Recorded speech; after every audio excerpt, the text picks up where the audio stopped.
Well, last night, if you were not really very busy and you had nothing better to do, you might have seen this, but most people probably wouldn't have watched it, so we're going to bring it to you. This is Rishi Sunak and Keir Starmer. Let's kick things off straight away with this clash over migrants. Because they're not being processed, they cannot be returned to where they came from. Can they, Prime Minister? If he wants to correct Rishi that, Sunak? now's his chance to do it. They cannot be returned. Well, do you know where these people come from? But he's not answering the question. Do you know where they come from? Iran, you can see. Syria, Afghanistan.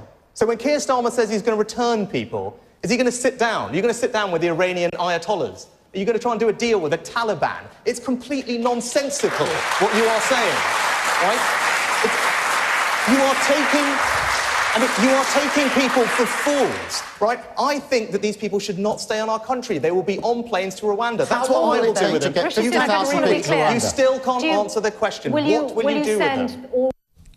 There's an awful lot of that sort of exchange. Rafe Heydel-Mankoo is here. Very good morning to you. The Express picks it up and says, 9 times he refused to answer a question or was unable to answer a question. And actually, Rishi Sunak gets a round of applause there, which he hasn't had for a long time. Yeah, I mean, Dr. Johnson said when a man knows he's going to be hanged in a fortnight, it concentrates his mind wonderfully. It seems that 1 week away from his own hanging, yes, Sunak has finally found his chutzpah. Yes. And I'm no fan of the Tories, and I think they need to get a sharp, rude awakening at this election. But if he had been like this from the outset of this campaign, a lot of people are saying that then you certainly could have seen a much smaller gap between him and the Labour Party. And yes, it just reveals our next Prime Minister is going to be a very wooden, uncharismatic person who's not very good hanging, standing and thinking on his feet, but also somebody who clearly doesn't have a real plan for action. I mean, completely unable to answer these sorts of basic questions. And it's just a shame that so much of this campaign has been focused on tax. Yes. This from the government that's raised taxes to its highest level. Exactly. There are so many great attack lines you could bring against the Labour Party, and they've been given, quite frankly, a free ride. Well, this is the thing. I mean, I was reading a piece in one of the papers today, I think it's in the Mail, or Telegraph rather, where Angela Rayner apparently has made a pledge to say that basically everybody will have to take their fair share of migrants. And she's basically saying that, in Labour constituencies, they take a lot more migrants and they house a lot more migrants than they do, to the tune of about 6 to 1 compared to Tory councils. And so this is all sort of stuff that's buried in the long grass that nobody really knows. So when Labour get in, what they're going to do is they're going to try and process all these people, by which we mean they're not going to be told to go home, they're not going to be sent anywhere, they're going to be staying here and they're going to be given housing. I mean, that's the key thing. And that's the problem. We've processed, we had a 250% increase last year in the number of applications that were approved. So actually we are processing a lot more than we did. 50,000 asylum seekers were given applications to stay. That was the total number of immigrants legally in the 80s and 90s. Yes. So all that we know that's going to happen under Labour is people are going to get processed. They won't be able to send them back for the reasons Rishi Sunak has expressed. Yes. And now we've just found out what to expect from a socialist government. Not only the economic distribution of wealth, but the distribution of migrants. Which throughout actually, the nation. Yeah, which is the sort of the distribution of stealth, you might say. But I think, I'm hoping that they send a lot of them up to Scotland.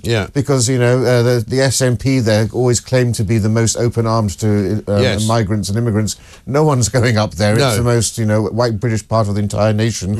And we know that parts of this country that have the least immigration are the most open to immigration. So perhaps this, in a way, might get those might be like Heineken beer reaching the part other beers can't reach. Bringing immigrants into Cornwall and Devon and so forth might make those sorts of Lib Dem voters realise the problems faced in our cities. Absolutely right. Let's have a look at another clip. This is Keir Starmer refusing to speak about some leaked audio in which it looks as though some people in the Labour Party believe that the net zero cost will actually be in the hundreds of billions. What the Chancellor did this morning was ask his opposite number, Keir Starmer's Shadow Chancellor, to rule out raising all your taxes beyond what they've already announced in the first budget. And the Shadow Chancellor wasn't able to do that today. That's what the Chancellor did today. But you don't have to listen to me. Just go online, go to the Telegraph website, because we've just found a recording that they have put out there from the Deputy Chancellor from the Labour Party admitting that their plans will cost hundreds of billions of pounds. I'm just going to explain something to anyone who hasn't seen this today. That is going to cost all of you thousands of pounds of tax rises. That's why I say Keir Starmer and the Labour Party are not being straight with you. So do not surrender to their tax rises. So do not surrender to their tax rises. I mean, it has been an awful lot about tax, and as you say, but the trouble is the arguments about tax are sort of nebulous because people don't know what the tax is that they're not going to pay now and that they might be paying in the future. It's hard to kind of encapsulate that. Well, yeah, and both, you know, as we know from the Institute for Fiscal Studies, both the Tory and Labour manifestos are being completely dishonest with the public.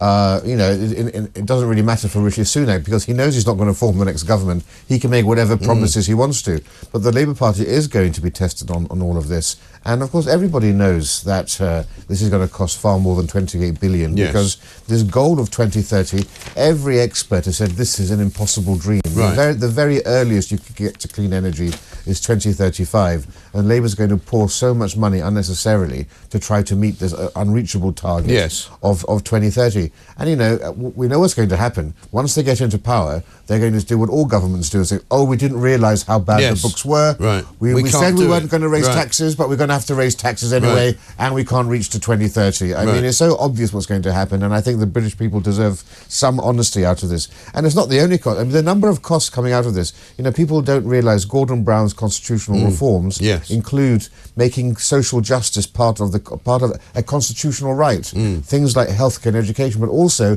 the right to welfare payments. And that includes migrants will have the constitutional right. So we'll be paying migrants welfare as a constitutional right. I mean, the tax bills are going to go through the roof. And all the workers' rights who are going to be able to demand that they can have so many days off sick the first day that they actually go to work in a new job, which is absolutely ridiculous. But let's have another look at Keir Starmer being pushed a little bit more by Rishi Sunak on net zero. It is absolutely right that we want to get in investors to come alongside that government money. And we've been talking, you won't be surprised to hear this, to global investors for the best part of 2 years to say that if we put down this money set out in our manifesto, will you come alongside it and put down many more billions of pounds so that in partnership with the government we can make the change that we need? Hang on. No, let me just finish this. I'm sure we're going to come back to the same thing later on. This is your own shadow chancellor. If you don't mind, I'm going to get to the next question. Just be straight with people. How many hundreds is it? Is it 200? I'm going to turn to the next question now. Is it 400? I think the Prime Minister must have put a bet on how many times he's going to interrupt me. Make a little jibe about the betting scenario. The betting scenario, by the way, is now getting a bit out of hand. We've got a story this morning, haven't we, about a Cabinet Minister putting a bet on against himself. You know, which there's really nothing wrong with in the end. You know, we had this conversation yesterday. Julie and I were talking about it. You know, it's one thing to use inside information, which I think everybody would agree is an absolute, you know, no-no if you happen to be in the Prime Minister's inner circle because you know what the date of the election is and you put a bet on that. That's absolutely utterly wrong, probably illegal.